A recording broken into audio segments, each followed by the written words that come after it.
नमस्कार, मैं नीलम सिंह, हमारे यूट्यूब मंच में आपका स्वागत है। उपचुनाव के नतीजे आपके सामने हैं।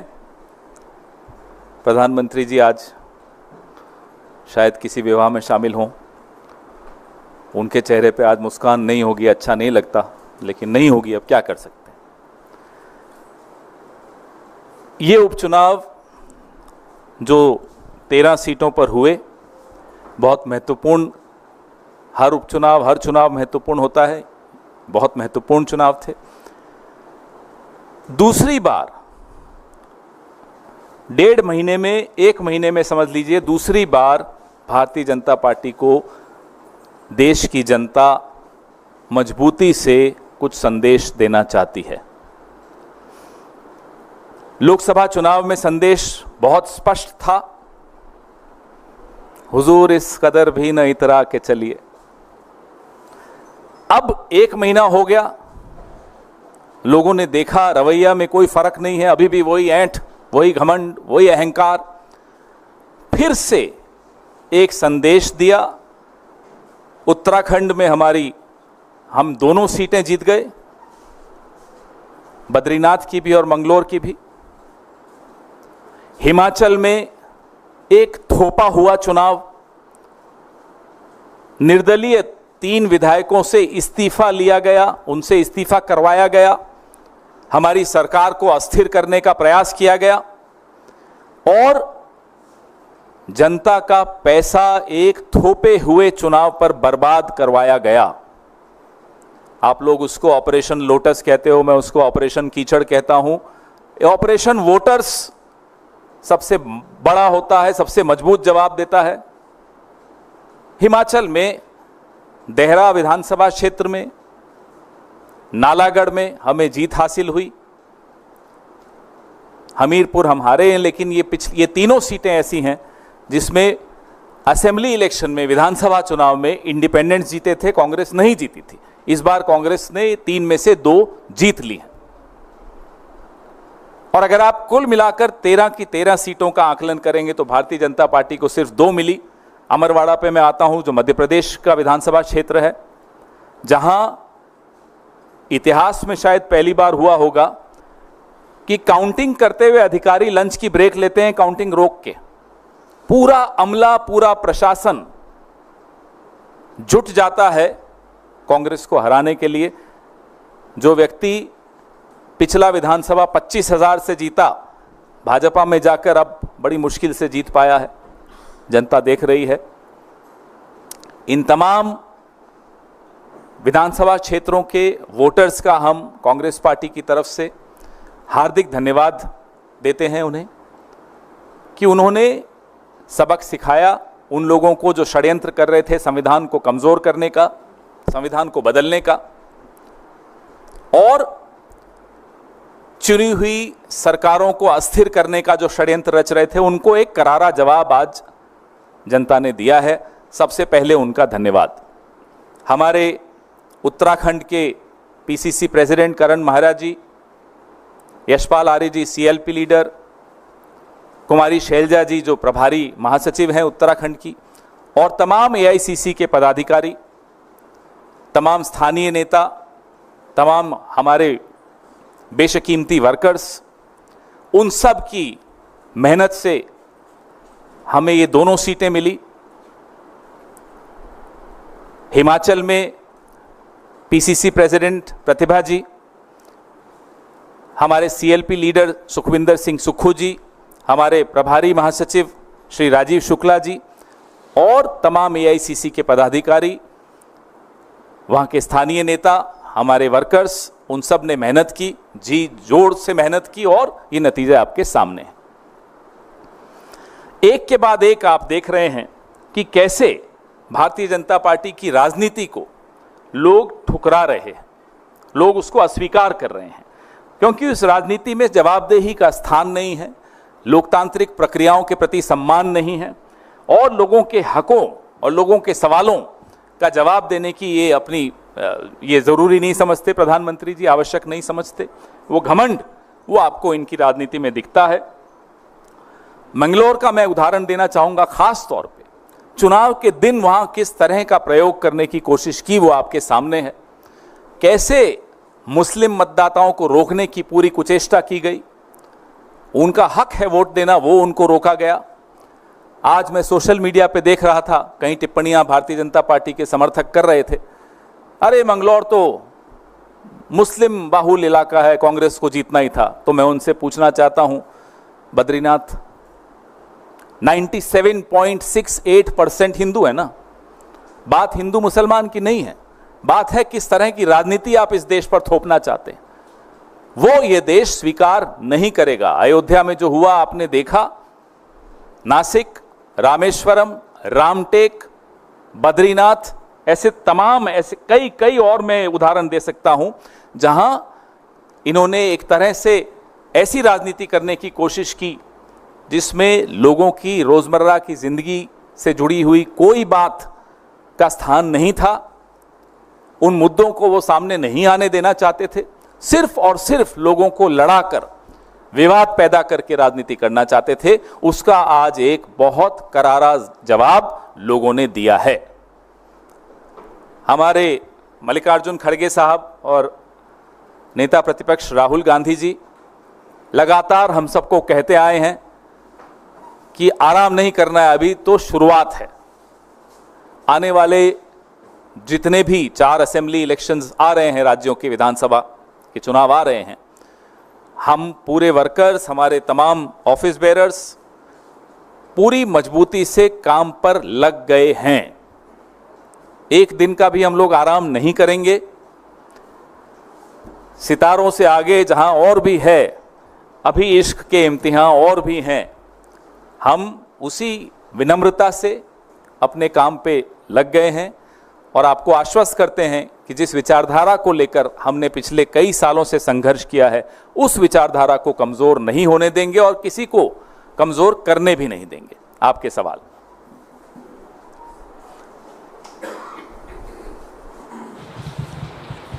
सर, लोकसभा में राहुल गांधी के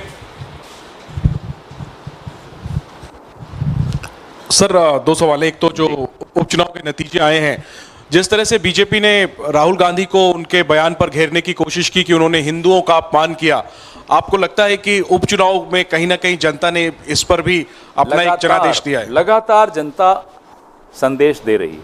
जनता जीतने वाले को भी संदेश देती है, जनता हारने वाले को भी संदेश देती है। अब आपके ऊपर है कि आप वो संदेश स्वीकारते हैं विनम्रता से या नहीं स्वीकारते। हमने 2014 का संदेश भी स्वीकारा, 2019 का भी स्वीकारा, 2024 का भी स्वीकारा, ये उपचुनावों का भी हम संदेश स्वीकार रहे हैं, उससे सीख ले रहे हैं। क्या नरेंद्र मोदी जी कुछ सीख लेंगे? लगातार उनकी राजनीति को अब ठुकराया जा रहा है, नकारा जा रहा है। अब उनके हाथ में, वो लें तो लें, ना ले तो आने वाले चुनाव में और मालूम पड़ जाएगा। और सर, एक सवाल और है। आपके संगठन महासचिव, कांग्रेस के संगठन महासचिव केसी वेणुगोपाल ने एक सोशल मीडिया पर पोस्ट डाला है कि उनके फोन को हैक करने की कोशिश हुई है, उनको एप्पल की तरफ से ये सूचना दी गई है।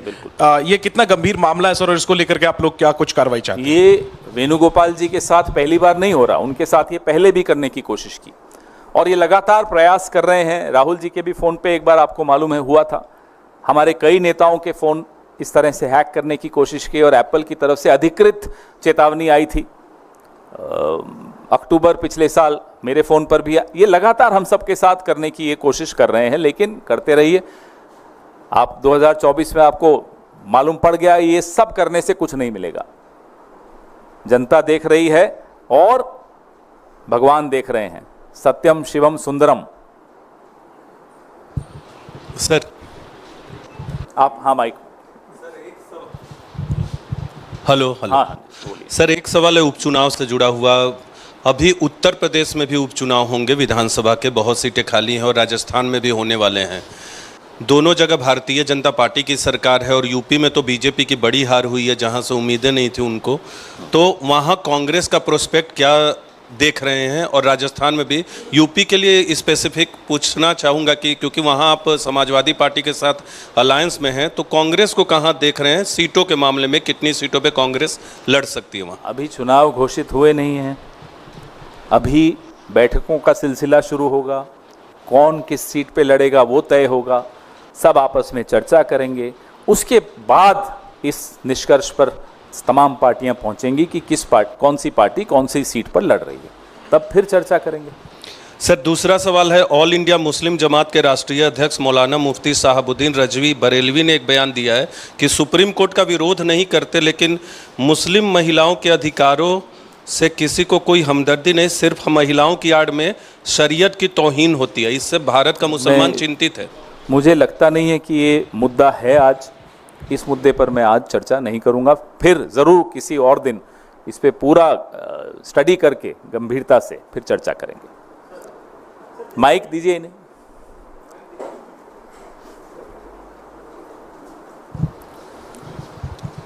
सर जिस तरीके से जम्मू कश्मीर में सर एलजी के पावर्स को बढ़ाया गया है, गवर्नर के पावर्स को बढ़ाया गया है, उसको कैसे देख रहे हैं सर? उसको लेकर के कई तरह की प्रतिक्रियाएं आ रही हैं। सीधी सीधी बात है, मांग क्या थी, जम्मू कश्मीर के लोगों की क्या मांग थी, विपक्ष की क्या मांग थी? मांग थी कि पूर्ण राज्य का जो उनका दर्जा था, जो छीन लिया गया, गलत तरीके से छीन लिया गया, उसको फिर से स्थापित किया जाए। उस मांग को पूरा करने के स्थान पर उल्टा एलजी के पावर्स बढ़ा दिए, उनकी ताकतें बढ़ा दी, एक दिल्ली मॉडल ले आए वहां भी, और जो भी मुख्यमंत्री बनेगा, जो भी सरकार बनेगी, उनकी ताकतें सरकार बनने से पहले ही छीन ली गई। इससे क्या निष्कर्ष निकलता है? इससे निष्कर्ष ये स्पष्ट निकलता है कि भाजपा को खुद जीतने की तो कोई उम्मीद है नहीं। पहले ही उन्होंने एक तरह से सरेंडर कर दिया कि साहब हम तो नहीं जीत रहे, अब जो जीतेगा उसको काम नहीं करने देंगे। ये बात इस एलजी और उस एलजी की नहीं है, बात है कि ये जिस एलजी की हम बात कर रहे हैं, इस पर भी एक लाइन में कहना चाहूंगा, ये एलजी के खिलाफ बहुत आरोप लगे हुए हैं, संदेहों के घेरे में है, सवालों के घेरे में है, उसका जवाब नहीं मिल रहा, कोई इंक्वायरी नहीं हो रही, कोई चर्चा नहीं हो रही। आखिर क्या बात है कि आप जम्मू कश्मीर को पूर्ण राज्य का दर्जा नहीं दे रहे? आखिर क्या बात है कि जम्मू कश्मीर में एक सरकार जो चुनी जाएगी, चुनने से पहले ही उसकी आप अधिकार छीन रहे हैं? ट्रांसफर पोस्टिंग्स में आप एलजी का दखल पूरा रखेंगे और चुने हुए मुख्यमंत्री का उसमें कोई भूमिका ही नहीं रहेगी। इन सब बातों का जवाब कल ही 2 नोटिफिकेशंस निकली, एक था संविधान हत्या दिवस और दूसरी में संविधान की हत्या कर दी। पवन जी, पिछले लोकसभा चुनाव में उत्तर प्रदेश आपके गठबंधन सबसे अधिक सीटें मिली हैं। भारतीय जनता पार्टी की बात करें, बगावत शुरू वहां से उठने शुरू हो गए हैं। बदलापुर से भाजपा के विधायक रमेश मिश्रा, उन्होंने कहा केंद्र दखल दे, यूपी की हालत खराब है, अन्यथा 2027 में पार्टी चुनाव जीत नहीं पाएगी। वो ठीक बोल रहे हैं, लेकिन जिनको बोल रहे हैं उनको सलाह लेने की आदत है नहीं।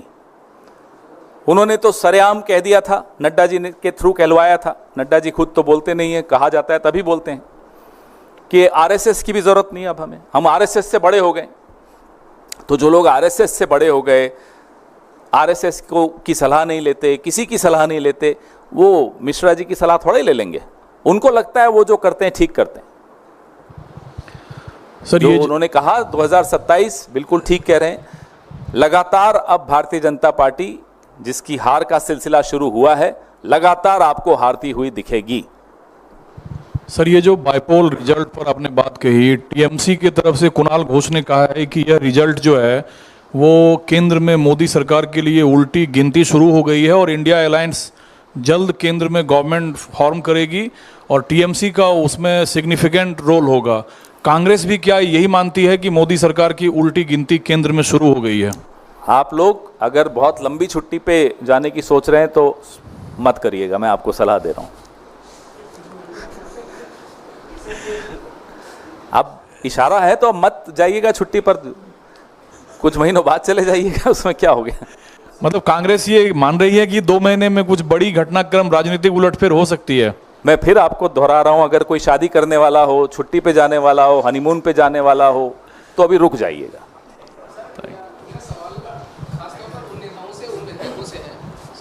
धन्यवाद। मेरा सवाल खासतौर पर उन नेताओं के लिए है और आपसे इसलिए पूछ रहा हूं कि कुछ कई साल पहले या कुछ दिनों पहले तक हम सुनते रहे कि अंतरात्मा की आवाज़ पे ऐसा किया, तो चाहे वो शीतल अंगुराल हो जलंधर वेस्ट से या फिर मुकुटमणि अधिकारी जो रानाघाट दक्षिण से लड़े, ऐसे दल बदल करने वाले नेताओं के लिए आप क्या कहना चाहेंगे? और दूसरा, हमने पिछली साल भी देखा कि सितंबर महीने में जब 6 राज्यों के 7 उपचुनाव हुए थे जिसमें घोसी की सीट थी और धूपगढ़ी की सीट थी, उसमें भी नतीजे बीजेपी के फेवर में नहीं गए। देखिए, जिस तरह की जोड़ तोड़ की राजनीति पिछले 10 साल के इस दौर में हमने देखी है, इससे पहले बहुत कम ऐसी देखने को मिली। और इस राजनीति को लोग शायद अब नकार रहे हैं, ठुकरा रहे हैं। संदेश लेने वाला अगर संदेश ले ले तो शायद इस तरह की जोड़ तोड़ की राजनीति नहीं होगी। महाराष्ट्र में आपने देखा कैसे एक सरकार को गिराया गया, डिस्टेबलाइज किया गया, एजेंसियों का सहारा लेके किया गया। लोकसभा में उसका जवाब मिला, विधानसभा में और मजबूती से जवाब मिलने वाला है। तो ये जवाब लेने वाले को समझना है कि इस तरह की राजनीति पे अब विराम लगना चाहिए। माइक दीजिए।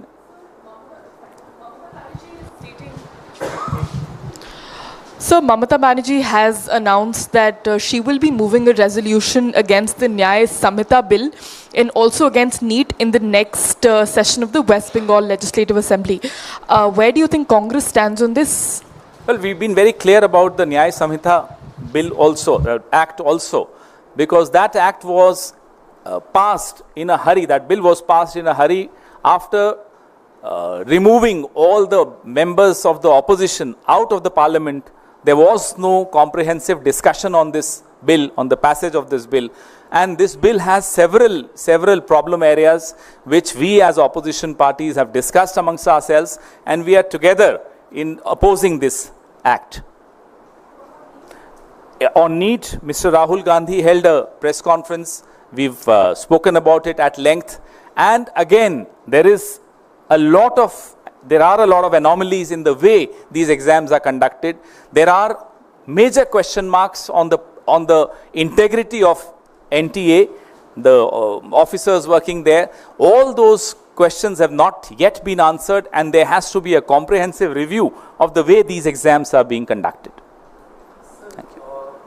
On giving more powers to the LG, Jammu and Kashmir government has said that it took the decision as per the constitution of the country, of the land over here, and it also said that Jammu and Kashmir is the most sensitive place.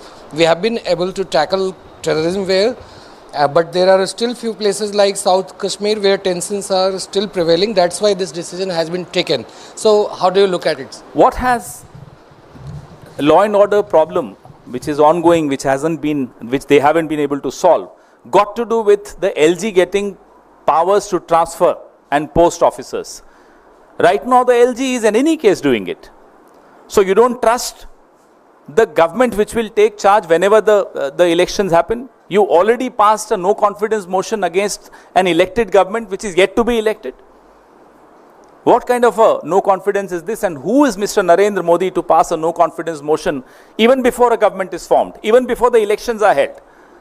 So if the people's will gives a role to a government or a political party to form the government, how can Mr. Narendra Modi and Mr. Amit Shah sitting in Delhi lord over Jammu and Kashmir and disrespect the people's will?